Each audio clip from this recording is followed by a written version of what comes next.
happy and prosperous year 2018 again in Jesus' name. And I want to welcome you. I join the organizers of this ceremony I join all of them in welcoming you also. You recall that this has been our monthly ritual, and it's one ritual that we have maintained consistently now for close to 6 years. I think we deserve a round of applause. 6 years. 6 years. Month after month. And we are the only state that is doing it, no other state. Bayelsa deserves a round of applause.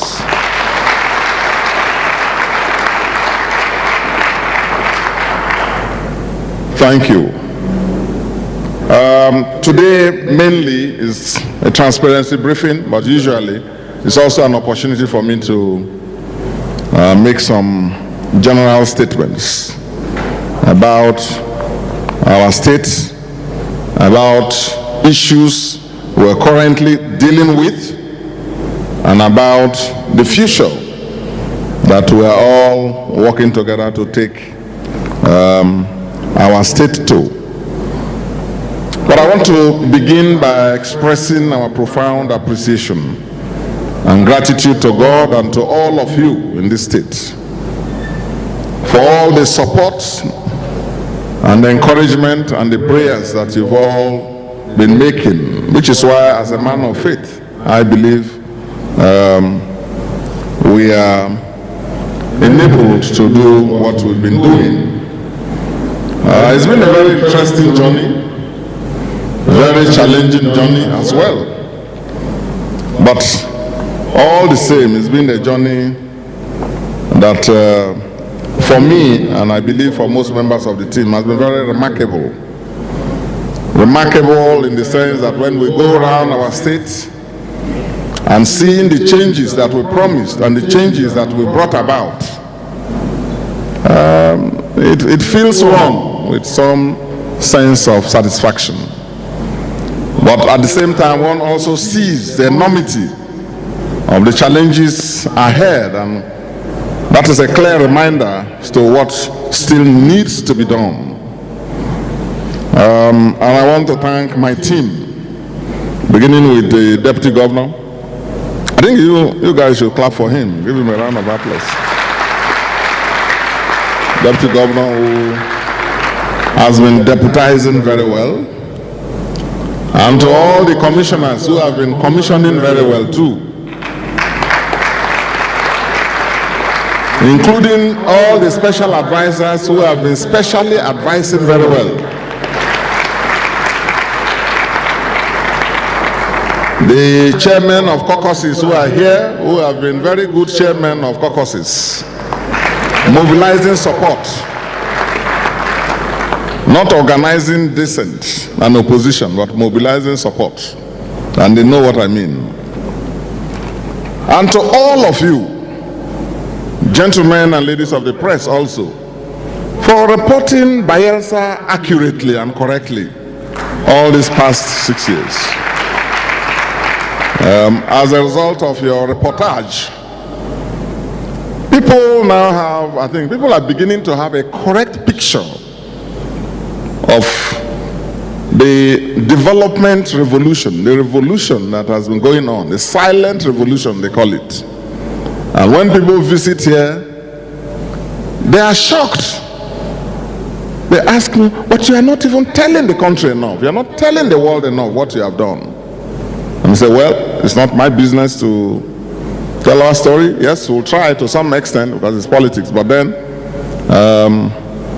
people should come here and see for themselves. And you guys in the media, I think, have been portraying us quite well of late. So I thank you all. So in essence, you've all been an important part of the journey, including the chairmen of councils, some of whom are here. Most of you are here. Yes, I'm seeing some of you here. Although you are struggling with paying your salaries. And the media says it is we that are owing. No, you are an independent arm of government. And in this state, we are one state, very few in this country, where as governor, I don't know, and I don't need to know, the allocation that comes to local governments. I don't need to. My business is to ensure that the state receives it.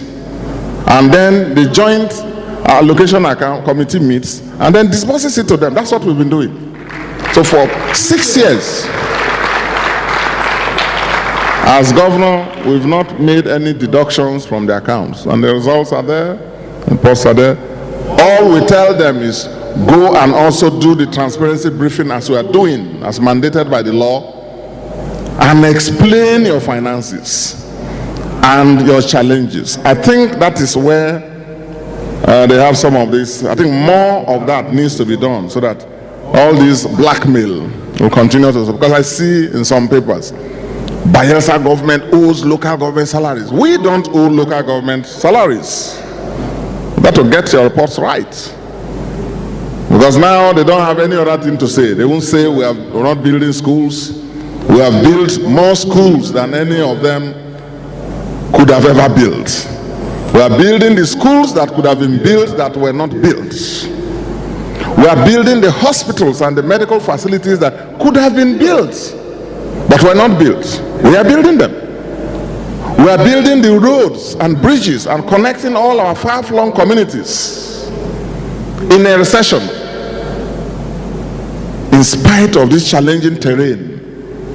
And you need to be governor, you need to be involved in road construction. Not roads within an urban area. Roads linking our far-flung communities in the swamp. In some cases, you have to dredge up to 15 meters. You have to dredge and put sand up to 10, 15, 20 feet before you do road.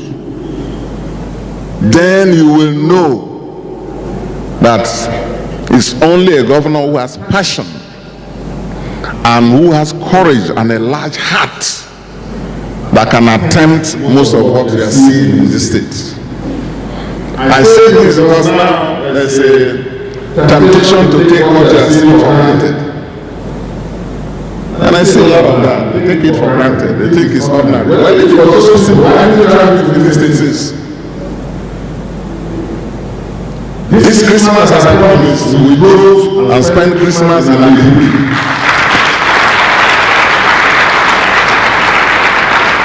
And I have told them, and I've told the state, I've assured the state, that God willing, by December next year, we will be driving straight to a Kirimo town. So gradually, the state is being connected. I can't connect all the communities and all the local governments. No, within 4 years or even 8 years, no government can do that. You can't do that. No government does that. But I believe that if I push the frontiers of development in the aggressive way and manner we are doing, then whoever comes, if we have people, and we pray that we have people who will have the same passion and vision, and who should actually even do more. Because some of the foundational problems, we have corrected them now. Difficult decisions, but we have corrected them. So that person in 4 years and 8 years should be able to link Age, should be able to link the other communities in Brass, should be able to link Kulama. If the person does for 4, 8 years, then another person should also come like that.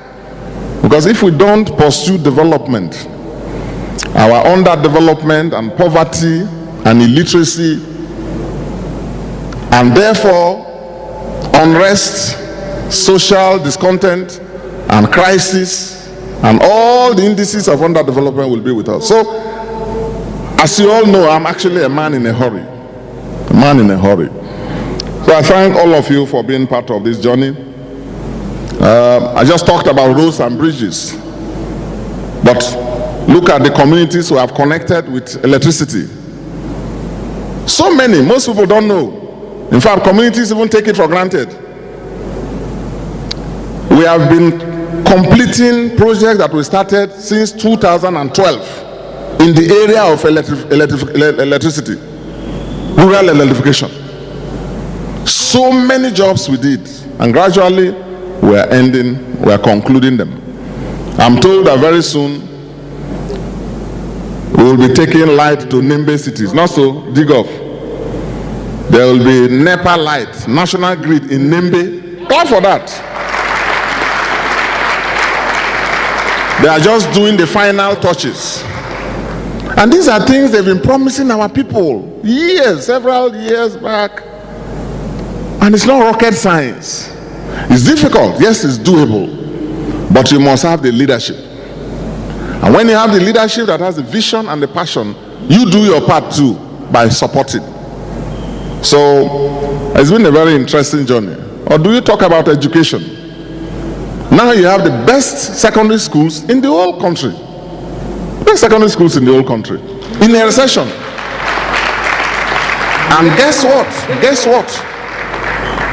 We are starting a revolutionary educational program in this state that you can't find in any other state now. A program where we are selecting the boys and girls from their families and putting them through a competitive exam process in all local government and putting them in model secondary schools built by us. And we are feeding them, we are clothing them, we are providing books for them, we are providing computers for them. What else do you need? That is the foundation for the new Bayelsa. Now we have the Education Trust Fund. When we envisioned that, a lot of people were, particularly my friends in the civil service, my very good friends, there was nothing they didn't say. But now, courtesy of the Education Trust Fund, we have created a mechanism, a sustainable mechanism, an institutionalized mechanism for a training and educating between 5,000 to 10 and 15,000 young people at every given time. Now we have crossed 5,000. They are in all the local government areas. They are now being treated like human beings. They feel like human beings, not like animals. Human beings waking up in the morning, doing exercises, going for lessons, in the evening, coming in the evening, doing prep, and they are monitored and they are groomed. You can't imagine the Bayelsa we are building today. We won't see the results immediately. But we pray that God should give us the health and life and energy to see the result of this investment in the next 10, 15, 20, 25 years. You will see the professors and so on, all from everywhere, from every community. That is on education. In a recession, we are building tertiary schools, tertiary universities. The University of Africa, we are supporting the Niger Delta University. We are supporting the takeoff of the Polytechnic. We are building science and technical colleges throughout our state this year. And that's why I selected our best scientists. I brought all of them to constitute a board to say, advise us on how we can train future scientists like you. And we have them. But if we don't make the investment now, you won't be able to produce the Ayibai Miss Piffs, who was the first female chemistry graduate and professor in the whole eastern, then former eastern region. We have Professor Sai, who went to MIT, nuclear energy. We have them, and I've assembled all of them. And I've charged them that I want them to produce younger scientists who will be better than them, who will be Nobel Prize winners. And you go to the John National Academy, you see the confidence with which those children are approaching life now, already now. And they are now 1,200. 1,200 from all our communities, from all our local government areas. So that is the foundation we are laying. Talk of healthcare, there was no hospital, strictly speaking, but you can really say this is a hospital in any local government except Brass. In Tron, His Majesty King Spiff, when he was governor of Old River State, built one. And we looked at it, assessed it, and we thought it was still good enough. So we spent money to modernize it. So in Tron, you have a modern hospital now because of that work we have done. But all the others, in 20 years of Bayelsa, we didn't have modern hospitals. We have completed the one for Ikirimo, ready for furnishing and takeoff. We have completed the one for Sakbama, ready for furnishing and takeoff. We have completed the one for Kolokumo Pokumo, ready for furnishing and takeoff. We have completed the one for Puruma, ready for furnishing and takeoff. We are now completing the one for Ogbea, because there we had some delay with the contractors. But we have directed that even that one be completed forthwith, so they all can take off. And I've directed that another one be built in Nimbe, because when we did the initial assessment, the one in Nimbe we thought was good enough. It was from the oil companies. But in our recent assessment, we've discovered that we need to build a befitting one. The one there is not good enough by our standards again. So I've directed that a fresh contract be issued. And with that, you see the diagnostic center, and I believe that all of you should be taking advantage of it. We have already been saving lives, hundreds and thousands of lives, with early diagnosis. That's a modern diagnostic center, one of the best in the whole country. People now leave from Abuja and Lagos and other places, Port Harcourt and around, Benin City and so on, to come here for diagnosis. And I want to use this opportunity again to tell you, Bayelsans, please take advantage of those facilities and take your health more seriously, especially early diagnosis. That's why we built it and equipped it and handed it over to Americans. The same thing we have done with the specialist hospital here in Government House. That used to be Government House Clinic. We said no. What is good for the governor and the deputy governor and their families must be good enough for all Bayelsans. So expand it and build a public wing, fully equipped. There's no hospital you go to that has the equipment that they have there with the personnel. And they have installed telemedicine facilities, which means you can stay there and doctors from abroad will be talking to you. You can do operation and they are from America and London, they will be telling you, directing how the operation should be done. That is the investment we have done here. To ensure that fake drugs don't compound health problems of our people, we have built the drug mart and the Bayelsa Pharmaceutical Center, ready for commissioning. It has already started working. There are not many states that have that. Everything we have put together, every work we have been doing, all these things are targeted to cover an area of lack in our state. Now, on top of these investments, we have introduced the health insurance program. Yesterday, I received the Society of Gynecologists and Obstetricians. And they told me the medical facilities we have here are one of the best in the whole country. And we have pledged to work with them to reduce maternal and infant mortality in this state.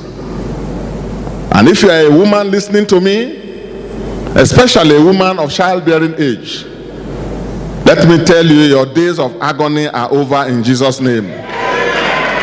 I have directed the health team, and they are almost rounding up their studies.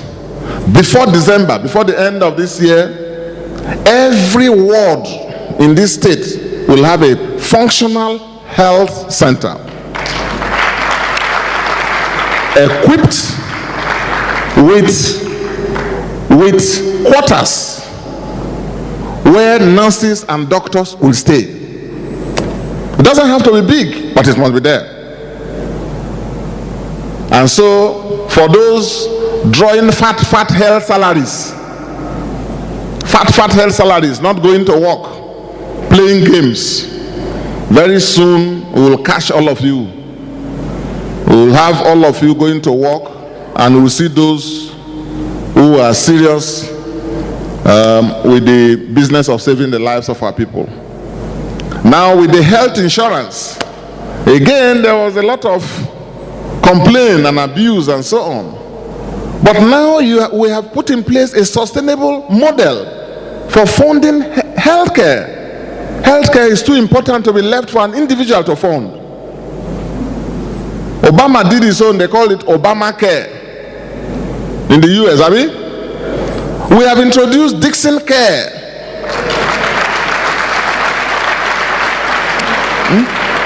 Or if you like, Ofurma Pepe Care. Or Toknadu Care.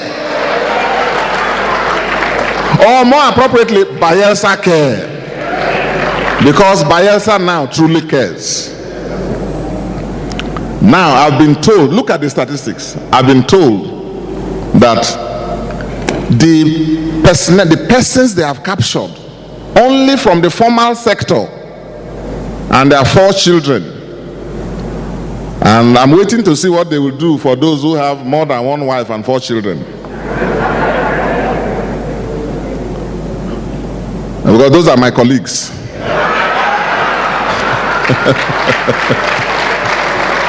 But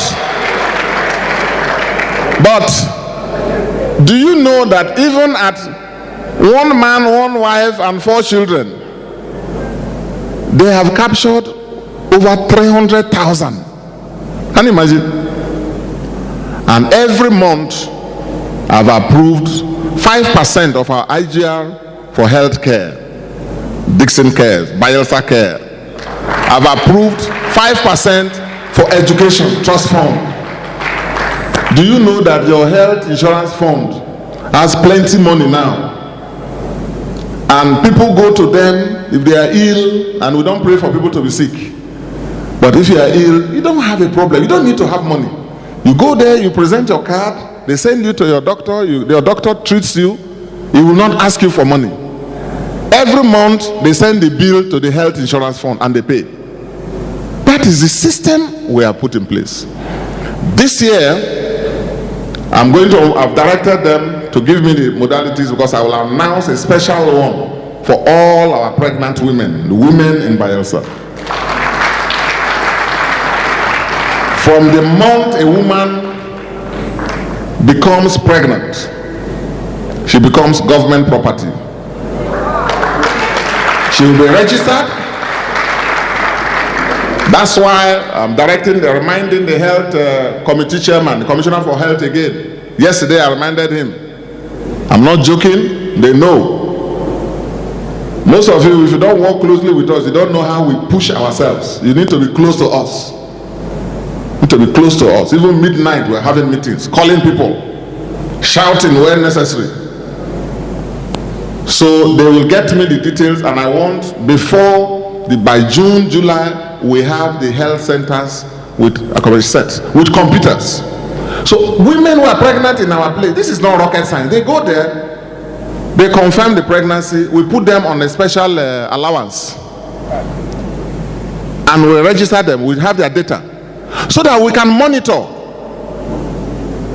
If they have complications, God forbid, anyone has any challenge, we know, and we can deal with it. This is one thing I would like to leave behind, just like education. This rural health care, because I am from the people, not a Jebota.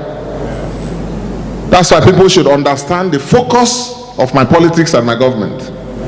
It's about supporting the common man. The common man. Because it is the common man we are here to serve. So I can understand when sometimes the elites complain. But the common man is the one that is vulnerable, is the one God has, for me, I believe God has given us this mandate to support. These children in the schools, you don't know who they will turn out to be. These lives we are saving, you don't know whose life you are saving. One more area to be covered is mass housing. In this state, we have not done that enough. Mass housing. And I've challenged my housing team. Even today, I spent the better part of this morning going around. This year, you are going to see a lot of estates springing up in this state.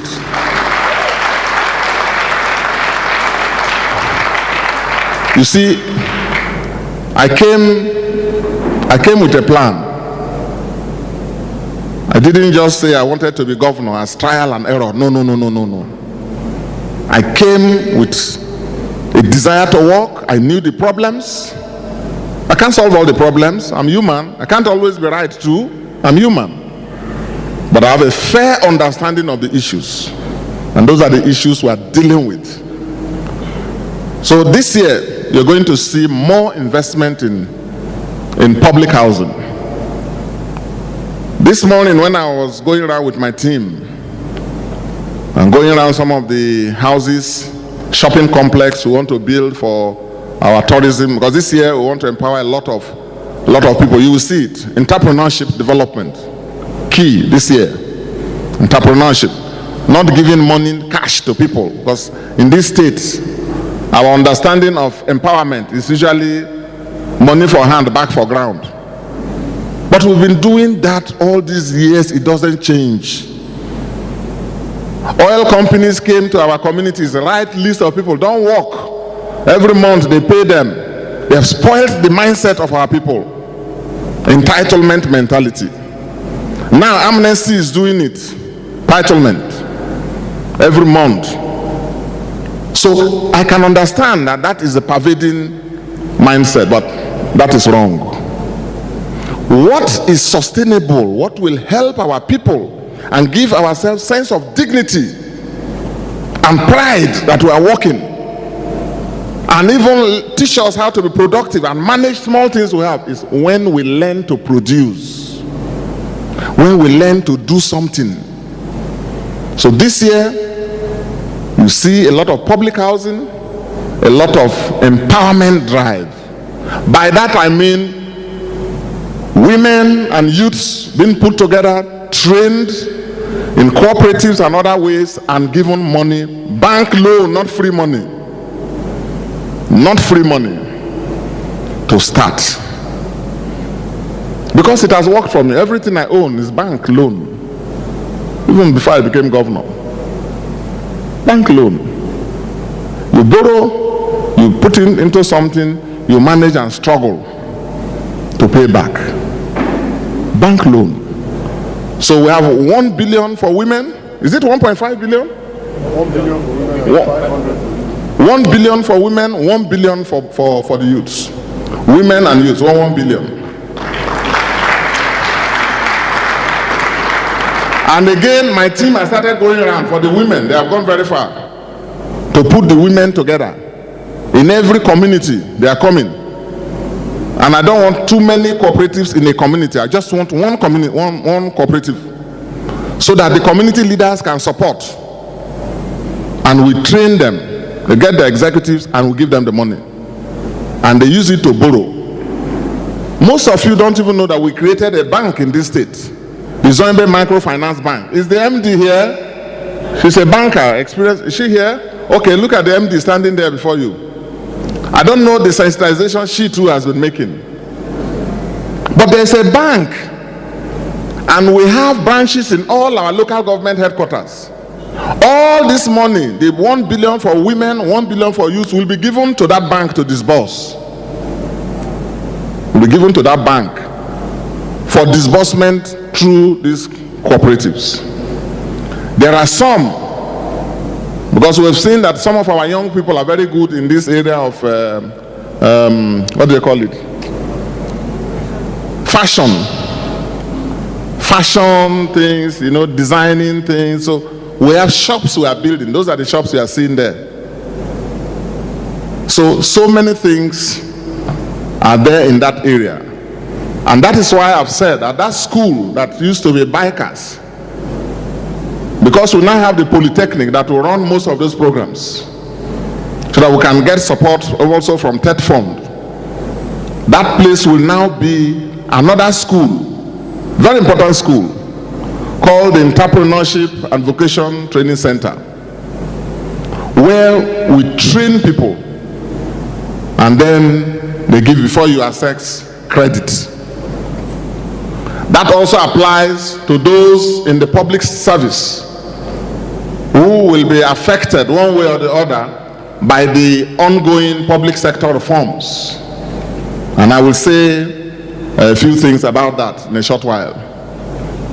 All those people who will be leaving the public service for different kinds of reasons, they are our people. We can't push them out to the streets. So we have a program by which people will be trained and then they will be supported with some severance benefits so that they can start to live productive lives. So entrepreneurship development is critical this year. Housing, public housing. This morning, as I said, we're going around all those uncompleted places that I want to complete. And you see all of them flooded with people who don't have accommodation, squatters. Not all squatters are criminals. I hope you know that. So I instructed the team, including the demolition team. I said, no, these squatters and poor people are not my problem. Even when they are demolishing people who have built on government land, who have built without plans and so on. The squatters, those are poor people. Those are not the problem. Any day we want them to leave, we'll tell them to leave. But I felt touched. So this year we're going to do a lot of mass housing. Already, the housing program for the elites, the top people, has already started. In the next 1 or 2 weeks, allocation letters for about 700 to 800 plots in the well-planned GRA in the new Yanagwa city that we have established. The new Yanagwa city. Just here, if you go this way, I think this is Onopa. That's why we are doing that dual carriageway. That dual carriageway. We are doing it. If you go there, you see the bridge. They are working on a dual carriage bridge. Very costly. But those are the investments the state has to make. We didn't even do a single lane. Because I say if we do a single lane, tomorrow another governor will want to. So let us do the difficult work now. Let future governors be doing other things. So we are crossing a dual carriageway straight with a big bridge across to that island. That island going to the River Non, that is the new Yanagwa city. That's the new Yanagwa city. And in our new Yanagwa city, every plot will be planned. Every plot you will pay your fees. It's a modern city we are building. Not any and anyhow. Where we have monkey bridge leading to a monkey residence. So we can't destroy the monkey bridges and the monkey houses, because that's how we started. But we said no, leave that one. Let us go and start something new. So, and it is cheap. 50,000. The Commissioner for Lands has been announcing, and the Land Use and Allocation Committee, Just 50,000. You buy the form, go and pay. I'm opening up more and more planned areas. The plots there will be 4 million naira per plot, because it is almost 4 plots in one. They are big GRA plots. They are big GRA plots. Now, we have made a funding arrangement. You don't need to pay all. You pay a percentage, then the bank gives a mortgage. That's how cities develop. So that is how we are going to build that place. So for those who will be successful in it, we'll give out the first allocation letters in a week or two. After that one, we are also opening up a lower one for the low income bracket. For the low income bracket, those ones I'm told will have over 1,000 plots. It's 100 hectares in Abuja. By next week, I will sign off the compensation, and also the compensation of another 100 hectares in Ayama. Those ones are medium and low. So the point I'm making is that this era of going to save plenty money to go to one people and buy one bush, and then you'll be building monkey bridge to get to it, forget about it. We have made land acquisition easy. And maybe some of you have forgotten, one of the first things we did was to liberalize land certification in this state, which is why we have the badges. Just like the Abuja system, the same contractors, we brought them and paid them. So in this place, within 30, 60 days, you have a CFO. You have a CFO. So go and pay, and I sign all. Unlike some places or some people who will look at name before signing, I sign all. I don't care who you are. I'm not interested in your politics. All I'm interested in is you have bought land and you need a CFO, and I sign it. That's my duty. That's my duty. That's my duty. There were some people, there were some people. I've been in the trenches for quite some time, as most of you know. So when I saw some of their CFOs, today I will sign one. Tomorrow, the following week, I will sign 2. Another day, I will sign 1. I will watch, because I know the people and I've been around. I say this person knows. This person is thinking that if he or she opposes me, I will not sign. So maybe they want to quickly push them. Let the governor sign these things first before he knows my position. The way our people. Politics of deception. But they don't know that we have been in this scene for long. I will just sit and say, yeah, don't worry, bring it, I sign all. And truly, sometimes after that, after a month or 2, you will see publication. So don't worry about that. Even if you're opposed to my government, go and apply for a CFO. I will sign it for you. That is the political maturity and stability that this state enjoys. You know that in some states, people can't even meet like this.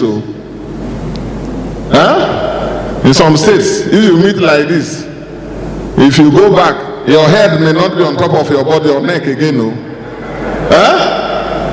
But in this state, no. It is your right to disagree with me if you think that I'm not right. It is your right to oppose me. But do so constructively. And don't use violence. Don't use violence. Because we are building a state, and the future of this state depends on stability and security. There is no state that is as beautiful, that as endowed as your Bayelsa. Clap for Bayelsa. Can you imagine? I don't know how many of you have been to the pavilion there at Oxbow Lake.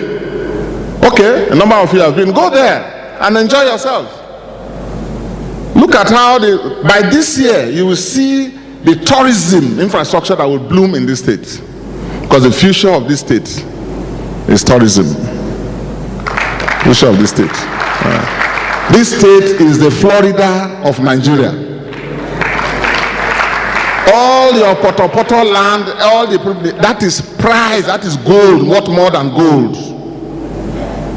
So work with me on stability and security.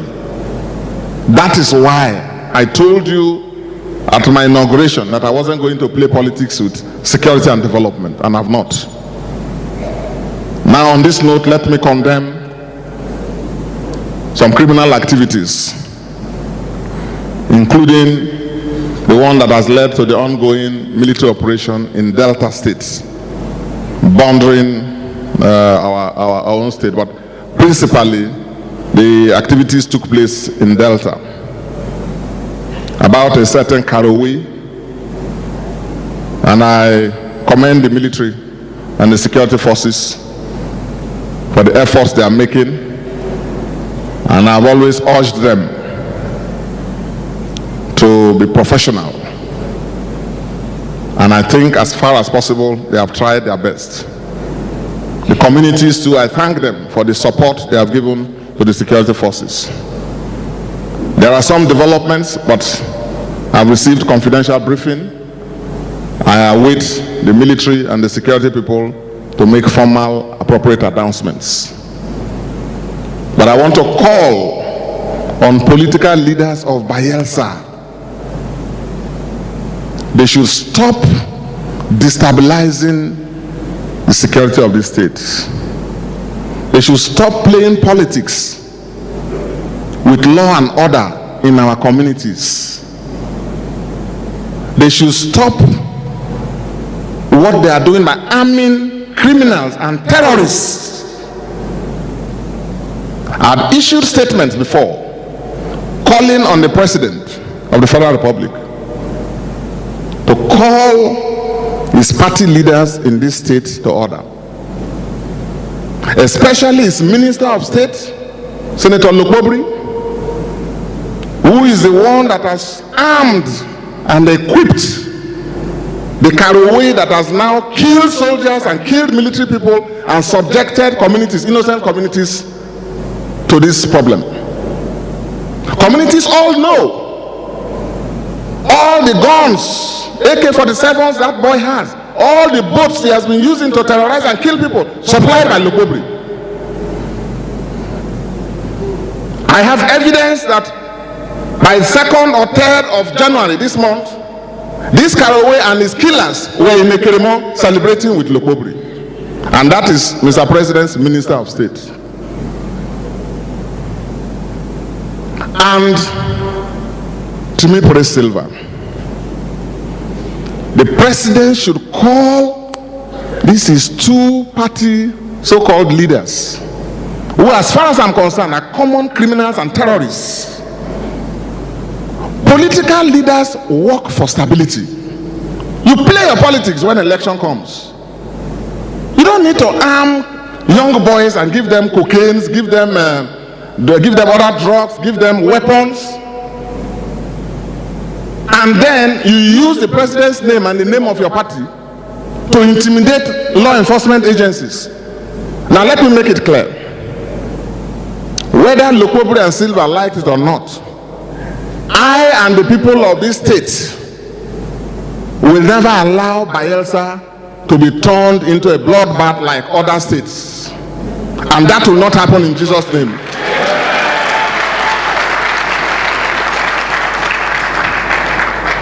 You're a political leader. You sell your programs. Meanwhile, when I look around, I've not even seen what a minister has brought to even his own community. Has he brought anything to his community? Has he brought anything to his local government? Has Lokobri brought anything to Bayelsa State? So we have to stop him from bringing criminality and brigandage to Bayelsa State. The same thing with me, Pres Silva. He was governor here for 5 years. All he left behind was criminality and cultism. and blood flowing on the streets of the state. We have worked hard to stabilize the state. But you should stop sponsoring cult leaders. You should stop arming criminals in Basambri and in Tuambras. They both should stop giving support and guns to Gumbos to terrorize Paramabri in the name of famine, rice famine. There's no rice famine going on in Paramabri. Gumbos is there gathering criminals and militants with arms. Now let me tell you, by essence, if not the grace of God that is leading this state and leading this government, and our type of person, these characters would have destroyed the peace and stability of this state in the name of politics. Now, you all know me that when it comes to electioneering, we fight elections. And we have always defeated them. They can't win an election when we are involved. Can't. Which community?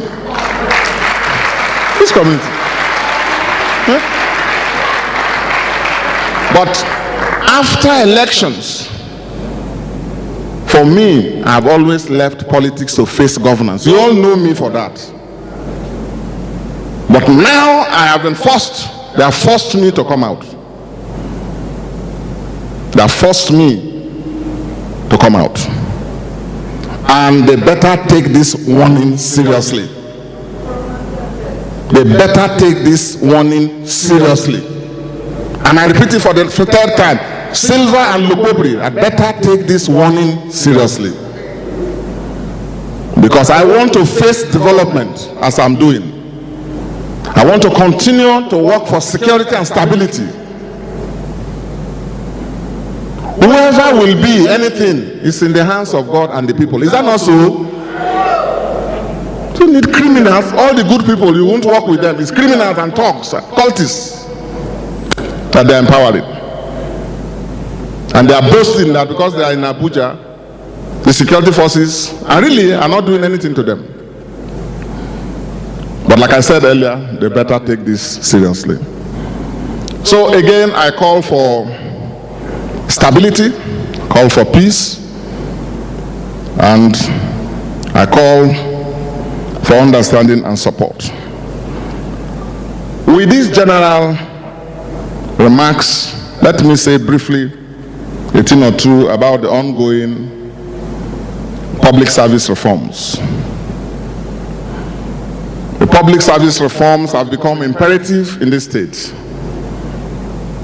because you now have a situation where people have lost the core values of the public service. They're used to staying at home without working and collecting and receiving a lot. They're used to staying in offices overcrowded, no work to do, and sometimes even no offices. We have built 4 secretariats and I've just signed off building of another 2 secretariats. And people ask me, why are you doing all of this? Must you do everything? Why won't I? Because it's a big problem. And so this state will carry out this public service reform. Hard-working civil servants have nothing to fear, nothing to lose. But those who are lazy and who are disloyal in the area of not performing their jobs but collecting salaries, those who do not go to work, who falsify their records, those who do any of these terrible things, we have set up various panels. We will first remove their names and send them to the Commission of Inquiry as we are doing to clear themselves. A number of them who want to volunteer to leave, we will train them, give them severance. Then they now start a productive life. At the local government level, I've told the chairman of councils that at the state level, by the grace of God, throughout last year, we didn't owe salaries for a month throughout the year 2017, we didn't owe our state workers salaries. But we had a backlog, now 3 months backlog, which is really half months we were paying for 6 months.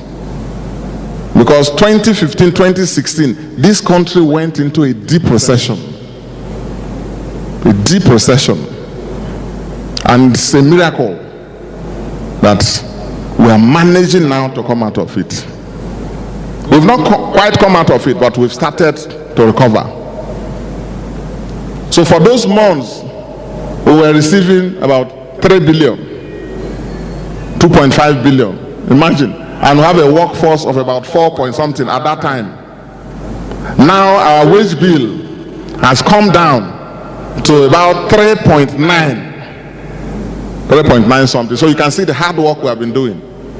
When we took over, it was about 6 billion for the state alone. Then the local governments, about 1.5 billion.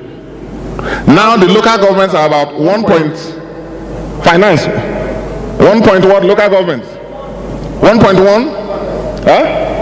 Now you see 1.1. Because of all these reforms we are doing.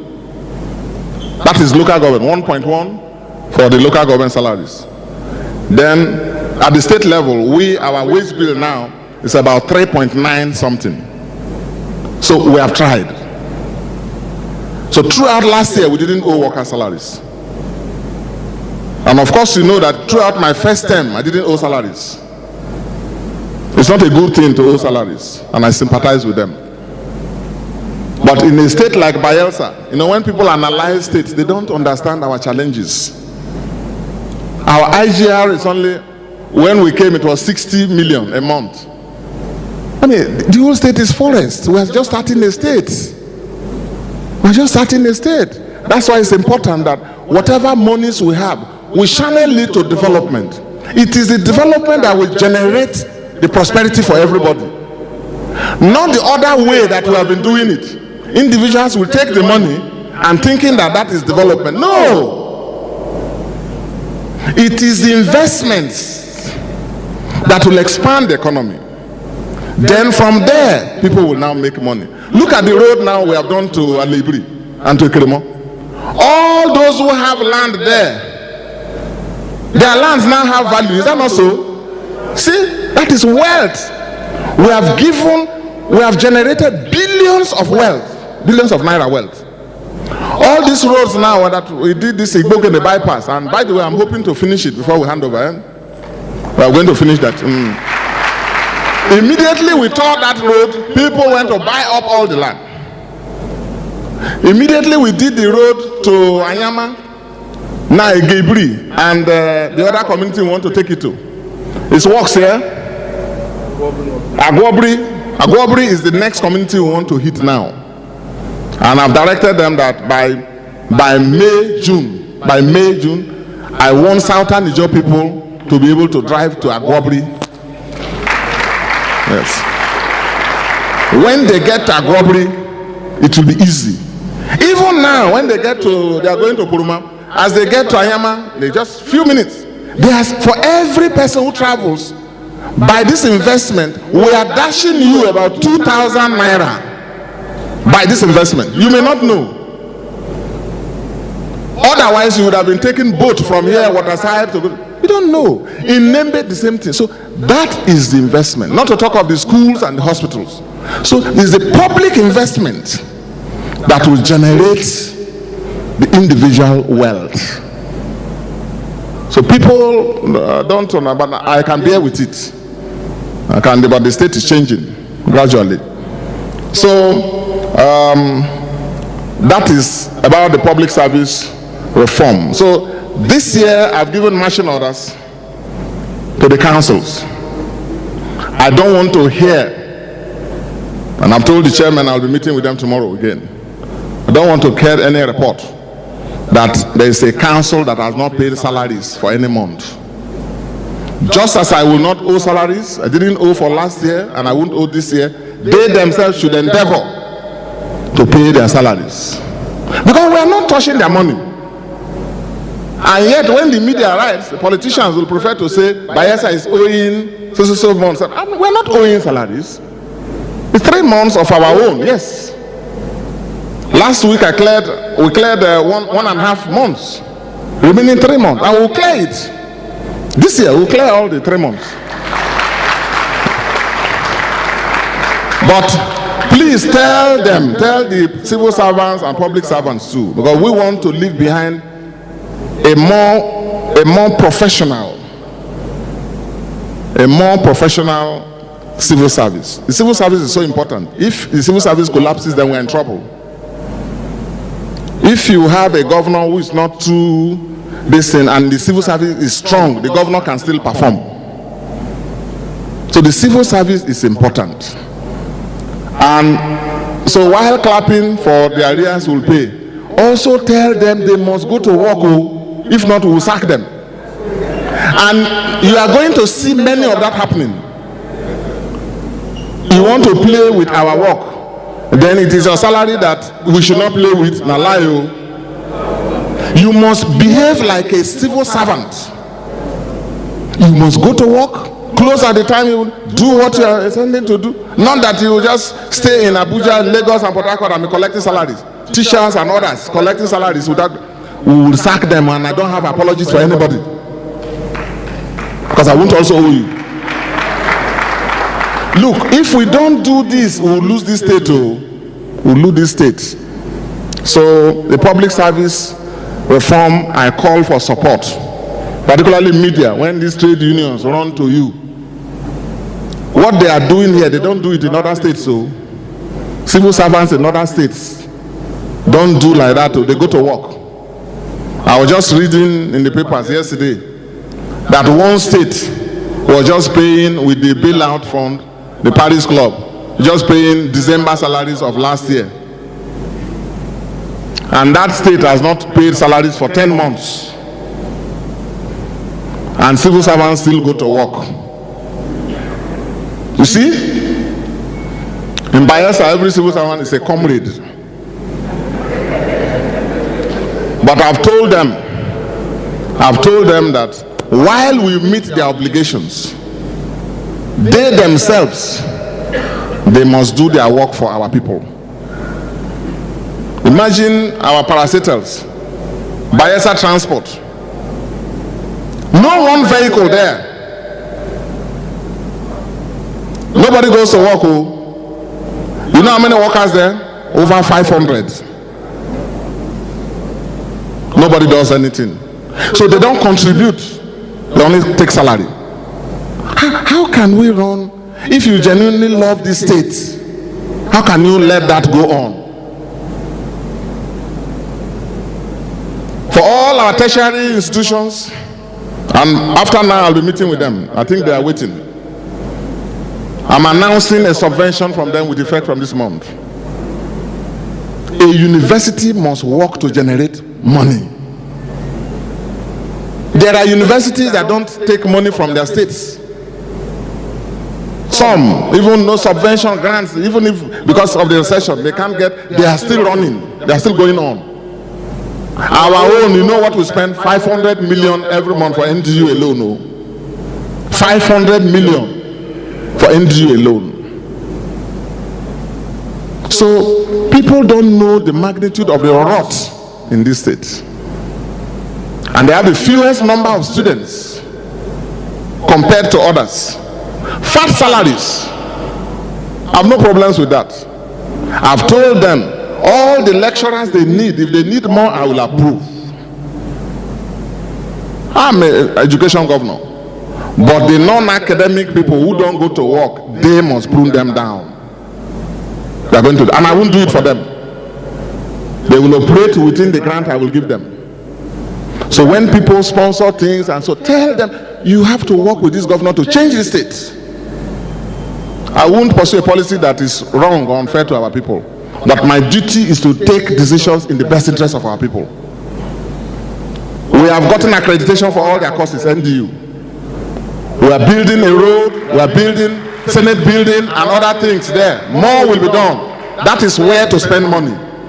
Not salary without people going to work.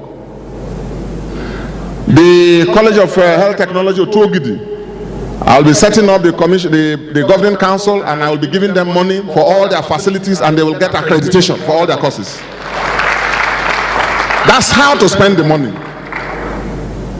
The same thing for the College of Education. It will be a degree awarding institution affiliated to the Niger Delta University, so that they can mentor it. That will increase their capacity to generate money. That is how your state is going. As for the University of Africa, the new state-owned university, that is a fee-paying one. Fee-paying. We don't give them anybody to employ. They employ according to what they need, and they collect fees. We only give scholarships to our Bayelsa students. And we have to encourage our universities to now go into enterprises, NDU and University of Africa. They have to do farms, they have to do businesses. They have the professors, they have the students, they have the workforce, and they have me supporting them. Even if it's a loan, I will facilitate and give them. Universities must be centers of research and also revenue generating, not centers of cost only. So we are pioneering that. So a lot of these reforms are starting. I call for understanding and cooperation. I decided to do this one this year to be able to explain some of the policies that will underpin the actions you will see in your government, which will continue both this year and as I wind up by next year, because next year is elections, governorship elections, and by February 14th, Countryman hopefully will be handing over to the incoming governor by the grace of God. So that's the direction we are going. What I've said has a lot of opportunities for businessmen and for others. So please, anybody who's interested in housing, working with us, anybody interested in running our tourism facilities, anybody interested in working with us on all these areas, let us know. Let me assure our communities that they will also receive a lot of support this year. A lot of community, small projects. We have budgeted, I think, over ₦1 billion for community support. Because when I campaigned, I saw in our communities that they need some small, some of them not even too big, some small things. So, and this is their government. I'm their countryman. So for those communities, the Commissioner for Community Development is available. We already have our own studies, but if you have any needs, you let us know. Get in touch with that ministry. Action will start in about a month so that we can do a few things before the rainy season comes. Now, before I take the financial returns, just one last thing on policy. I promised the state, and you know when I promise, I do my part. I said we're going to review the chieftaincy situation. In the next 1 or 2 weeks, I will announce and gazette the new chieftaincy classifications in this state. There are some clans that I believe have been unfairly treated. There are some communities that I believe have not been properly recognized and classified. And this effort is only to correct those perceived anomalies. Let me say that it cannot be a one bullet curing all situation. What I will do will itself be subject to review by other governments.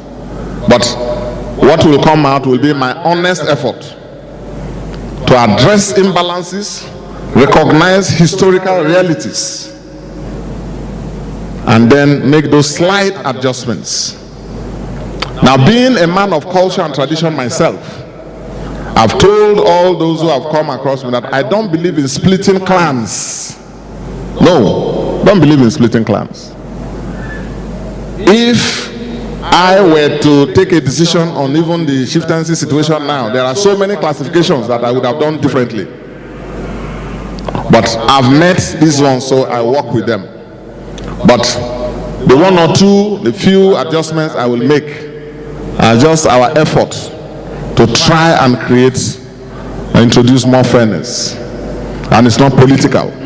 Unlike other states that are doing political recognitions, this state, we don't want chieftaincy things to be political. We want it to follow the history of our people. Consultations have gone on very extensively, and I am at the final stages of rounding up.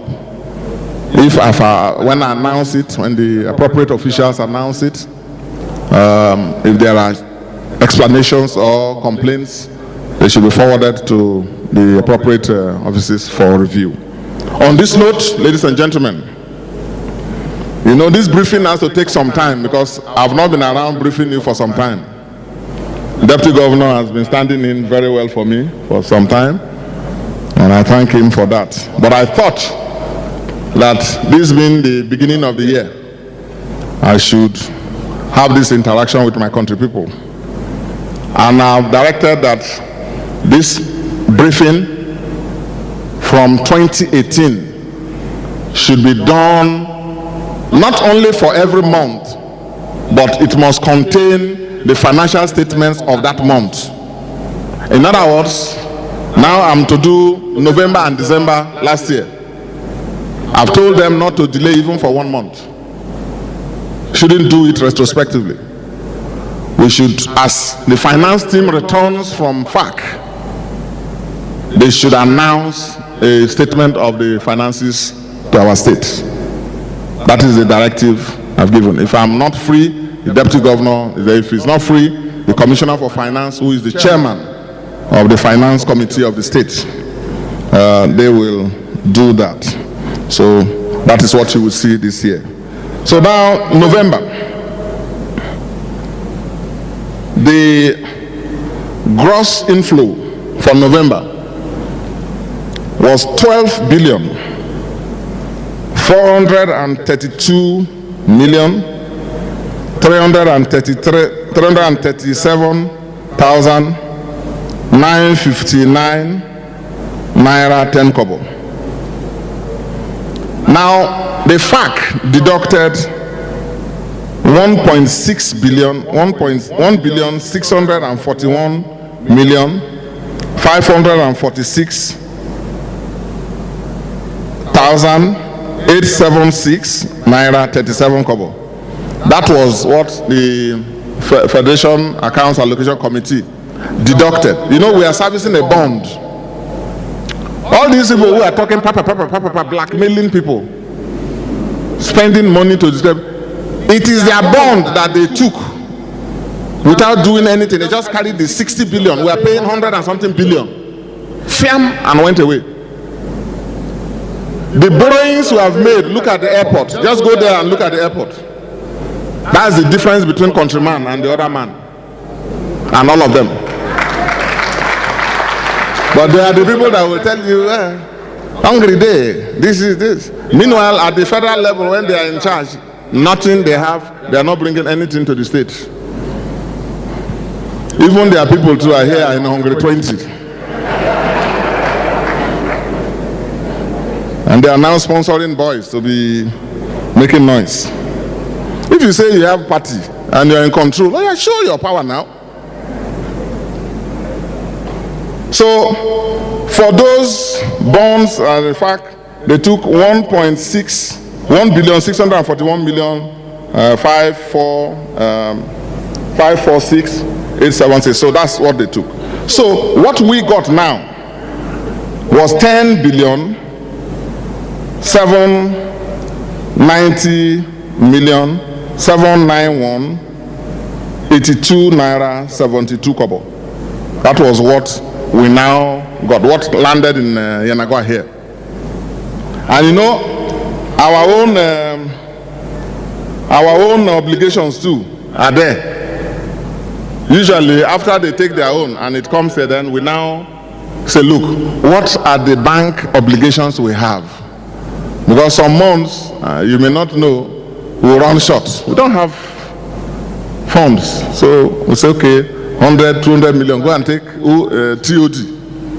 Then when we take, the bank will swallow that first before they even talk to you.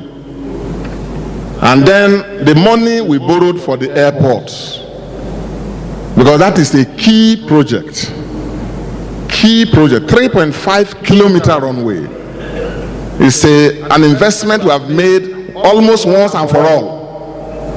Next governments will only improve on the structures and so on, but not on the essential airport investment. So that is it. So we have our bank loan repayments of 3.977. You see? So for November, those are the challenges. Because as it comes, they take all this, it is what is left that we manage to work with. Now, salaries of civil servants. For November, civil service salaries came to 3,645,820,114 naira 19 kobo. So you see how far we have brought it down. And working with the unions. I want to thank the unions too. They have been very supportive.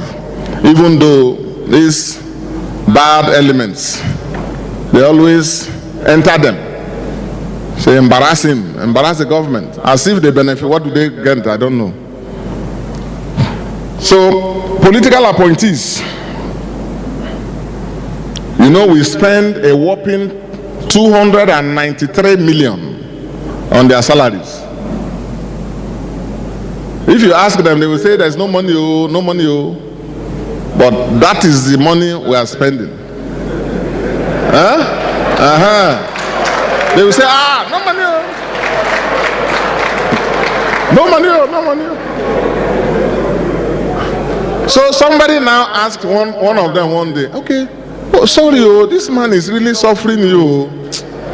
So what we do, this your suffering is too much, so let me go and tell him so that I can remove you and give to another person. Say, no.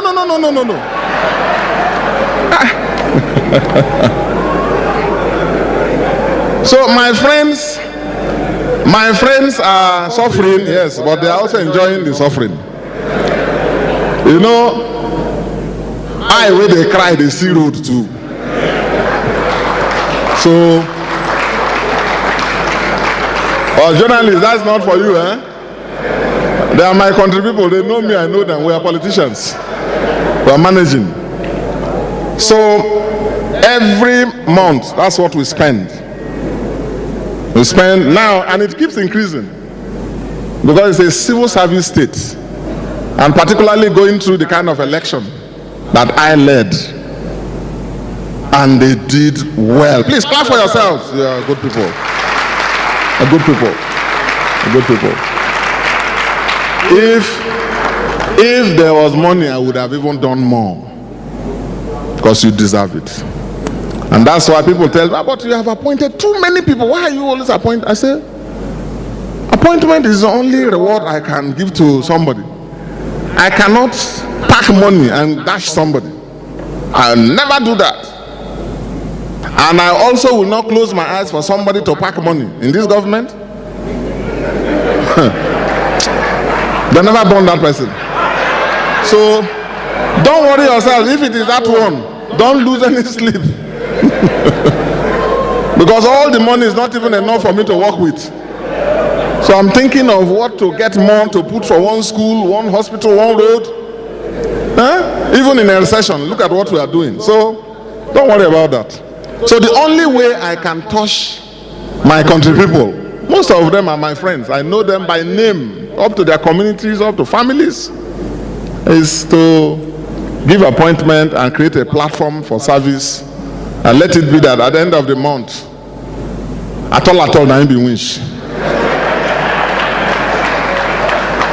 So then we have IGR, cost of collection, 65 million. Now, the revenue people, they are the people who spend this money, the revenue board. Because now we have raised the IGR from 60 million to about 600 and something million. And to encourage them, I approve, is it 5 to 10%? Between that as cost of collection. So that they can also get their information, without coming back to me. So that one goes to them. Anyone who wants to know how they are spending it, they will answer it. That's what I mean. There is a provision for COT, 70 million. Because when billions like this come to the account, and by the time they pay this, they are also paying banks, even transferring it to the salaries. Because civil servants, they will take 1 kobo less that they will not take. So all the transfers are at our cost. So that takes 70. So if you add all of this, what you have, what you call the first line charges that have gone out, salaries and so on and so forth, is 8 billion 52 million something. So you see the problem now. So if this state has 8 billion, it means we are in the red. If we have 10 billion, you are in the red. Because there is a bond we are servicing there, which we have nothing to show for, which we are paying 100 and something billion. But you see, if I were some people, there would have been commissions of inquiry, submission. But I said, no. I crossed the red line. But the funny thing is that those are the characters that are talking. Thank God we won again, Thank God we won again. So that's it. Now, for November, we did payments recurrent because of the jobs, particularly in November, beginning of the dry season. So a number of things have gone on. So the payments that were made, both recurrent and capital, were cumulatively, what I have is the cumulative figure of 5,086,495,400 naira. So if you add all of this now, if you add this recurrent and capital expenditure, 5 something, to the 8 something, you have seen that you have actually exceeded the inflow, which is 12.432. Now that balance, I think 900 and something, how much? 1.4 billion was shortfall. That's the state of our finances. Shortfall, 1.4 billion. We're in the red. Now, December. Because you see, the advantage of a government is that it's a continuum. So if you are in the red now, you just tell your banks, they will cool down for you. You manage, after 30 days, you go for FAC, and the FAC comes, and then you start again. So the accounts are like that. In December, the gross inflow reduced slightly. The gross inflow, instead of 12.432, came to 12.240. That is 12,240,754,542 naira 8 kobo. That was it. Again, the FAC deduction, that one is constant. So every month they keep deducting that because it's a bond. So they keep deducting that. Again, after the bond deductions of 1.641,546,876.37, what you now have is 10,599,207,666.71. Then the ritual starts again. Salaries. Because immediately they come back and the FAC people take their own. The next thing I tell the chairman of the finance committee, who is the commissioner for finance, is salary for that month. December salaries were delayed because the FAC was delayed, postponed 3 times. 3 times. That was why we ended up paying very late. And some of the civil servants, they won't understand. They won't know that unless the FAC gives us, I can't have anything to give them. And now banks don't even borrow states. It's only the federal government that can borrow money. States can't borrow. So, salaries, our bank liabilities first. 3611. That is 3,611,365,116.54.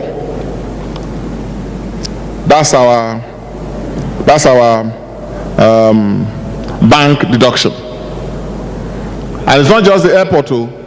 The airport, then a lot of counterpart funding. We borrowed money to fund so that we can get SUBEB, MDG, counterpart, and a number of these things. Some vehicles, security vehicles we borrowed. No, all of them put together is that amount. Now, salaries, December salaries, 3,638,594,352.32 kobo. Salaries of political appointees. That one came down slightly. I don't remember sacking people, Commissioner. Because the November was 2.9 something. This one is 2.7 something. Maybe you paid some arrears in November. Oh, youth corpus, yes, youth corpus. So we added youth corpus. But everything is accounted for. Every kobo I've signed for. In fact, we have audited accounts now for 5 years run, Abi? Yes. And I will present it one day. I'll come and present it. So, the salaries, then. Now we have, so the cost of collection, bank charges, and COT, all those things remain the same. We had also payments. Some jobs we paid, mobilizations and continuation of jobs, like this bridge that is going, the roads, we paid them. This Isaac Boro, because I want us to finish Isaac Boro. So Julius Berger is coming in very soon. Julius Berger is coming in very soon. So there are a number of such payments we've made across the state. The recurrent and the capital came to 7,499,000,000. But this is a dry season. So any small money we had, say no, pay. So that by now, most of them are now getting ready to mobilize. Like the 2 bridges to link Ekiremo, the people are already on site. People are on site. So like that, there are others I will still mobilize with the Paris Club, and I will talk about the Paris Club, our share. That Imiringi bridge, that bridge we have been working on. There's a bridge we have been working on which is critical. The contractor has to move down to site and finish it this year. I talked about housing estates. I talked about mobilizing for the tourism projects, the hotels, the golf estate, the polo club, the tourism foundation that we are laying.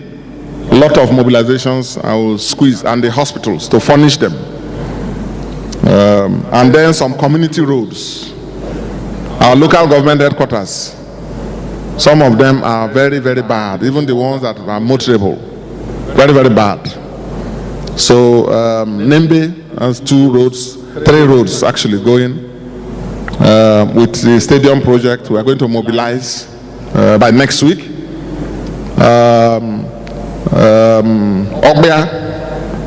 Ogbia town, a lot of There's no standard road, and it's very bad. And some pavilions, and so there are some major projects we have decided on. So the Parish Club will go for some of those things, plus our schools. Our schools. BDGS has to start. You are all seeing St. Jude's. You all like it? St. Jude's. Okay, good. Yes, and all the model schools around. So we want to do the rest. Can't do all at the same time. So we want to spend the Parish Club, our own share. We'll go to projects like that. Projects like that. And I will even tell the finance team to publish it, how the projects we are spending with it. Now on the Parish Club. On the Parish Club. Please, because I'm not an accountant, if there are any issues, we ask the finance people, will ask. I've given the broad highlights. The Parish Club, essentially, as you all know, is money that the federal government took from states and local governments. And when we calculated, the federal government said they were going to pay because they were liable. By December, I think Bayelsa was one of the last states to be paid in December. Don't ask me why. We got our own share almost when we're going for Christmas. And everything that came was how much finance? 14.55 billion. Out of this, local governments had 1.3 billion. You see, the government you have in this state now, if there is no financial transaction that is secret, we issued a report, unlike other states. We issued a report, say this is what has come in. 1.3 is for local governments. And as I'm speaking to you, the portion for local governments have been transferred to the local councils. They have received it. So if you have local governments that are owing, meet them. It's not state responsibility. We always give them their money. So in this state, they enjoy autonomy. So they have 1.3 billion.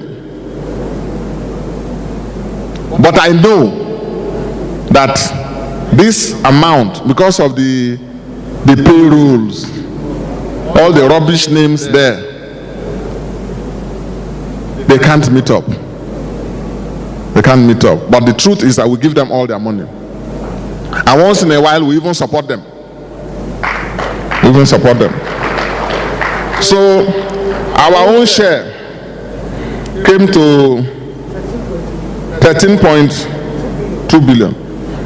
You know, this Parish Club, there are so many consultants appointed before I came home, and some of them in court with us. We have to pay lawyers, we have to pay to commission. So we are battling with all of those. There's plenty stories. But from what we have, we paid 5.5 something billion for 1.5 month salary arrears for our civil servants, state civil servants. And I thank them for their understanding. I told them, look, I didn't owe you people salaries for the first 4 years old. I'm not happy, but it's the recession. And unlike other states, all our neighboring states, you people don't know. Some of them get IGR of 10 billion, 12 billion, 7 billion, because they are older states. Some of their cities, if you go, take for example Delta, I don't want to even call another state, because my mother is from Delta, so I can call Delta. Even though Rivers is also our state, that's our own state too. Ugeli itself, is Ugeli not even bigger than Yenagoa? Okay, because we are a state capital, let us say it's not bigger, but it's as big as Yenagoa. Abi? They have not talked of Aushi. They have not talked of they have not talked of other places. Worry is so. It's like that. And all these things give them agile, because it's development. So most of them don't have the, I'm not saying it's easy, it's a tough period for every governor, tough period for every state. But our IGR of 50 million, 60 million to 500 million is small things. It's an amount only one company pays. So we don't have that advantage. So I pleaded with them, this dry season, we have to cover some mileage. If not, I would have paid the civil servants more. But I said, this dry season in this state, if we don't do road construction, something, in January, February, March, from April, once you miss April, you can't work again. Because anywhere you dig is water. So I told them, look. Paying salary is an important responsibility, and I take that seriously. But as governor, I have other responsibilities too. So that's what happened. And I thank them for their support, for their understanding. So where we are is that we are starting January 2018, and I've given instructions. We at the state level, just like throughout last year, we didn't owe. I've told the councils also not to owe. I've told them, if you have to prune down your staff, go and do so. But if people are working, don't owe them. Don't owe them. Now, another decision I will announce, the details will work out. My team is already working on it. Because of the investments we have made in education, the salaries of primary school teachers, which is the responsibility of the local tier of government, has been a challenge. Big challenge. And I'm not happy. Initially, we were paying 80% in this state. Later, when our own revenues went down, we reduced it to 60%. In the recession, when I couldn't pay my own staff salaries, state salaries, I told them, sorry, local government, it's OYO, you are on your own. Yes. Because even me, my state workers, I have to pay 50%. So I cannot do Father Christmas. That was rational. Go and pull down your salaries, people who don't come to work. Then pay the teachers if they are coming to work. So that's where we are. But I've seen the difficulty. And so from this month, we're announcing a stop to that. From this month, salaries of all teachers in this state will be on a first line charge. First line charge.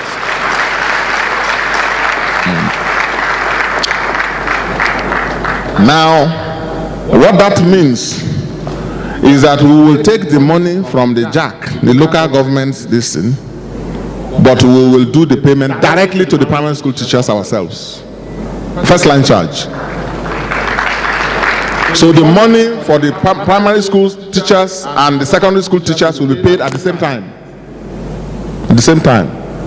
For me, if I have my way, I'll pay teachers first before every other worker, and I gave that instruction. So this is the way it has to be. But there is a responsibility on their part. Most of these teachers don't have what it takes to teach our children anymore. Most of these teachers don't even go to teach. They are only teachers in name. Most of them have expired. Most of them have expired. So, now how do we solve this problem? So that, like Fela said, teacher does not teach nonsense. You know, Fela said, teacher, don't teach me nonsense. If a teacher teaches nonsense, there's a big problem. Because the child will know the nonsense more than the teacher.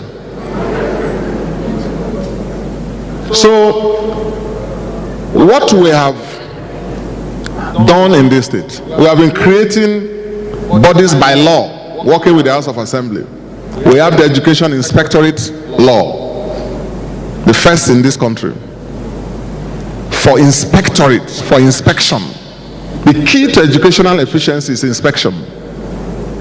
And the old teachers who are seated there, they know. But from this year, the assembly have sent a bill to the assembly. We are not sacking any teacher in Bayelsa. No teacher needs to fear about loss of job. But teachers, anywhere you are listening to me, listen well. You must go to work and teach, and you must demonstrate that you have the skills to impart the knowledge, and we will help you. How? I've already sent a bill to the assembly to create an agency for teachers retraining and certification. This is again one more thing we are doing that I know a lot of people will copy. In this state, once that bill is passed and I've signed it, anybody who wants to be a teacher in this state, in any public or private school, secondary or primary, you must have gone through that our institution, and you must have a certification.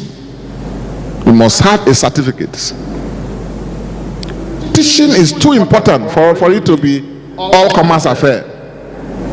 Now, the situation that we have in this state is we have one primary school that has 25 non-academic staff with 5 teachers.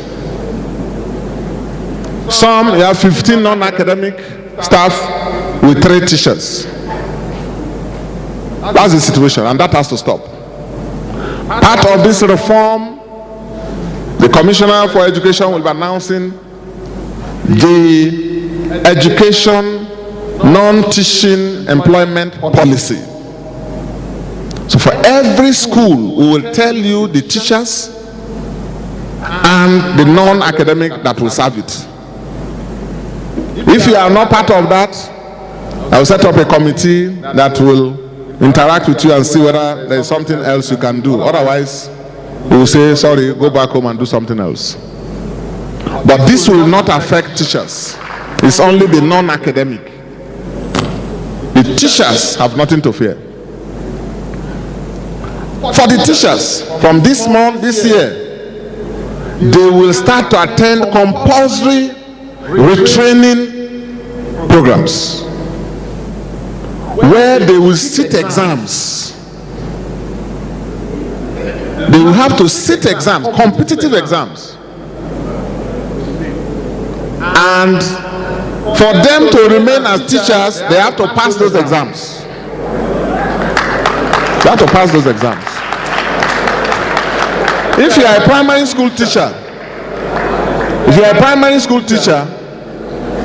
they know what to teach you. They know also what to ask you. So you have nothing to fear, to be afraid of. We believe that if there are deficiencies in some areas, by retraining, training and retraining, we can make up for those deficiencies. So we believe that the solution is not to say, okay, they are not good enough, so everybody go away. No. We want to retrain them, give them an opportunity to be retrained on the ethics, on methodology, on skills, and on what to impart to our children. Simple exams. I don't believe that any teacher will find it difficult passing them. We'll work with the NTI, we'll work with all the teaching agencies that will, and then the union itself to be part of all of that. So that's not a problem. We want to train them and motivate them. That's what will happen. The same thing will also happen to the civil servants. They don't go for training. Working with ASCON, they will all go for courses in this state now. Because manpower development is important. You don't know who a civil servant will rise up to be. I didn't know I was going to be a governor. So we have to train everybody in this state. This assembly will tell you that this is one assembly that is so well trained, and I'm proud of them. Every course everything, every program that they need to go, that all their colleagues are going to approve. Because that training capacity building, that is the human capacity we are building and developing in this state. Not just students in the John National Academy, no, even we. So all the civil servants, accountants, clerical people, permanent secretaries, and so on will work out programs for them to attend. So that's big. It's part of the civil service, public service reform coming. So in all, the public service reform is not going to be bad for anybody except those who are doing WAYO and who have computer-generated certificates, because those certificates are many. From the report I've seen, you spend 4 or 5 years to get a degree. Some of our brothers and sisters, they don't even go to Oluwole in Lagos, so it's too far. They just go to one business center and then print out one certificate. And that is the certificate with which they are working, earning fat salaries. All those people will be identified and taken out and have no apologies. That's the right thing to do for the state. Then we create vacancies for thousands of young graduates in Bayelsa to be employed. This year, I'm going to formally lift the embargo on graduate employment.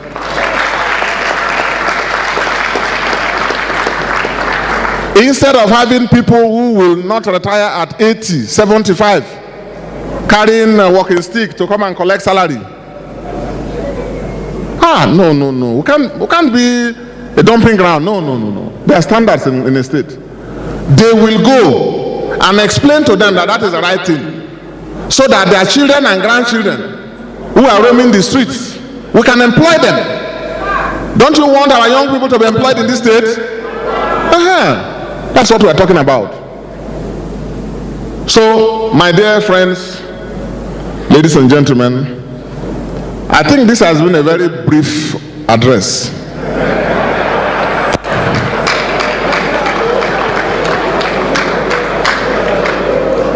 For those of you who were part of our campaigns, you know that this is a brief address.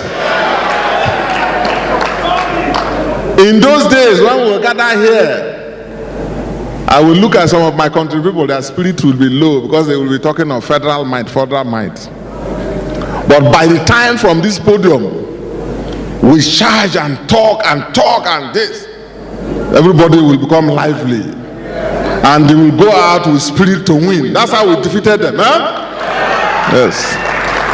So this has been a fairly comprehensive address. And I think this is a good way to start the year. So that you can have all of this in your minds. And so when they spread propaganda and falsehood, you are in a position to tell them the truth.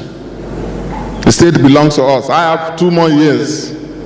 You don't know who is sitting here that will be piloting, taking critical decisions. 2 more years. So we have to do the right things. I want to do some of those, take those decisions that they couldn't take before. A number of our people, they didn't have time. Some who started the state, they were grappling with foundational issues. And the one who really had time, that could have done it, decided not to. So we are clearing all that mess. Let me say I was too busy laying foundation, because it was just a forest. And President Jonathan didn't have time. Just started, Abuja. But my other brother who was here, my friend too, but I disagree with his style. No, I disagree completely with his style. But he's a Bayelsan and I'm his governor too. Well, let him stop doing those bad things. But he didn't do any of it, compounded the problems. So we have to now address some of it so that the next team coming, they will find a saner system to build on. That's what we are doing, and I ask your support and your prayers and your understanding. Thank you very much, and God bless you all.